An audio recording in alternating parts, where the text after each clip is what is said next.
Իհարկե առանցքայինը մեր կարգավորման գործընթացն է Ադրբեջանի հետ եւ այս առումով եւս այս տարվա առաջին կիսամյակում ուրեմն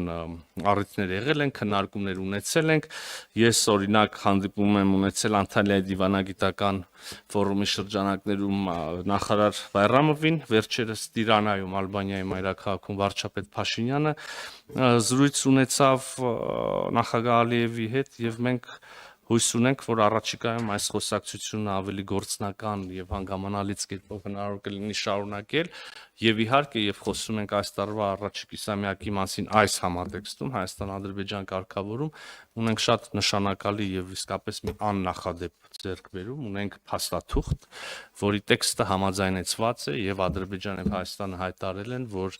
խաղաղության պայմանագրի, սա պայմանական անունն է, հիշում եք իրականում անվանումը փաստաթղթի մի քիչ երկար է, ուրեմն տեքստի շուրջ բանակցություններ ավարտված են եւ կա երկու կողմի համար ընդունելի համաձայնեցված տեքստ։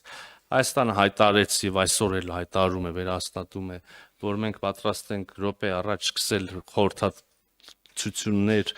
որոշելու ստորագրման օրը, տեղը։ Ադրբեջանը իր դիրքորոշումն է հայտարարում, կան որոշակի նախապայմաններ, այդ մասին բազմիցս խոսվել է։ Առաջ քաշվող թեմաներից մեկը որպես օրակարգ Մինսկի խումբը եւ դրան վերաբերող ուրեմն կառույցների լուծարման գործընթացը, որ ընդհանրապես որպես օրակարգ մեզ համար հասկանալի եւ ընդունելի է, իսկապես երբ որ կլինի ինստիտուցիոնալիզացված խաղաղություն, իսկ ես այս տերմինի տակ նկատի ունեմ ստորագրված, փաստաթուղթ խաղաղության հաստատման եւ ըստ էության թղթի վրա նաև կոնֆլիկտը կավարտվի, տրամաբանորեն հարկ չլինի ունենալ այս կոնֆլիկտին վերաբերող որևէ կառույց միջազգային հարթակներում։ Այնուամենայնիվ տեխնիկական նյուանսներ կան։